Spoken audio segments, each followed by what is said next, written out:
To think about something here as we look at this passage in Acts 5. Obviously, if it's in Acts 5, it's near the beginning of the life of the church. And if we go back to the very beginning of the book of Acts and also to the beginning of the book of Luke, which were both written by Luke, he tells us he was very meticulous about gathering together the information, about putting everything together with eyewitnesses, and he was kind of like a lawyer bringing his evidence for his case together.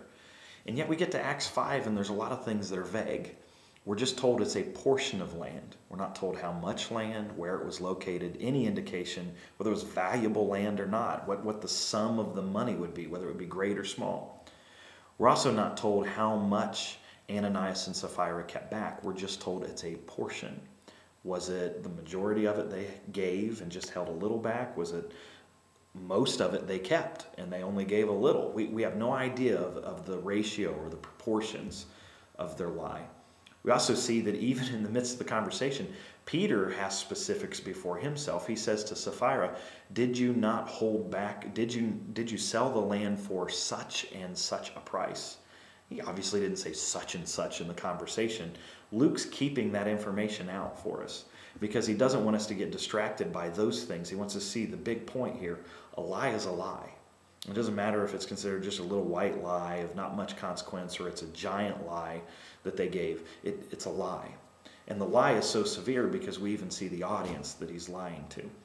Peter says to him, "You didn't lie against men." Well, it's an interesting thing to say because he lied against Peter. He lied against the other leaders of the church. He lied against the entire church. Yet Peter says, "You didn't lie against men, but against God." This is similar to Psalm 51 when David has committed adultery with Bathsheba, which was taking advantage of Uriah's wife and sinned against him, had Uriah killed in response to that, used the army to accomplish those purposes. I mean, all kinds of people were violated in the situation, and yet David says, "Against you and you only have I sinned." It's because David is aware of his sin. He sees the severity of it against a holy, righteous God and realizes that's where his problem lies. In the same way, Peter says to Annanias and Sapphira that you need to understand your problem's not that you lied to us. The problem is you lied to God, which also it's interesting to see in verse 3 he says the Holy Spirit. In verse 4 he says God. That very much affirms the deity of the Holy Spirit in the Trinity. So we see that the lie comes against God himself by Annanias and Sapphira, and God chooses to teach from this situation.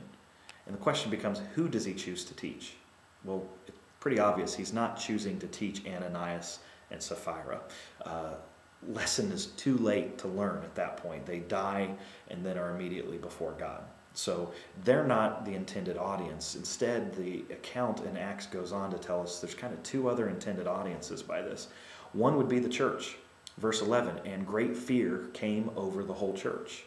And so we know one of the things God's instilling into the body is, hey, don't lose your respect, don't lose your honor, don't lose your fear of me.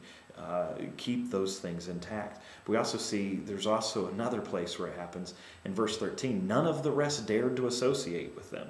However, the people held them in high esteem."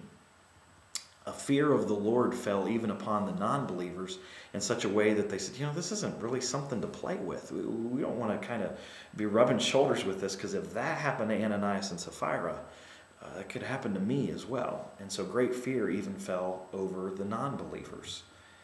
Did that have a destructive process? No, in fact, the very next verse says, "And all the more believers in the Lord, multitudes of men and women, were constantly added to their number." It actually had an evangelistic effect. Today the church can be encouraged to speak of God without the honor that he's due, to handle God with a lack of reverence and fear. And we're told one of the reasons to do this is you've got to speak of God in a way that the non-believer is comfortable, so that maybe eventually you can win them over. We don't see here in this passage that Peter and James and the other apostles sat down and said, the church could use a little bit more fear of God in them.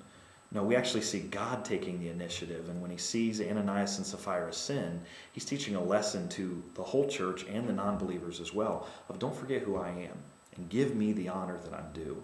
And when that happened, you also see an evangelistic process happening in it as well. So when we share of Christ, when we worship Christ together as a body on Sunday mornings, as we speak of him out throughout the community, you want to do it in such a way where you have not lost the reverence for God that's necessary. Not that it works against evangelism, but as we see in this passage, it actually works in cooperation with evangelism, because you are calling them to the God who deserves their respect and their honor and their worship.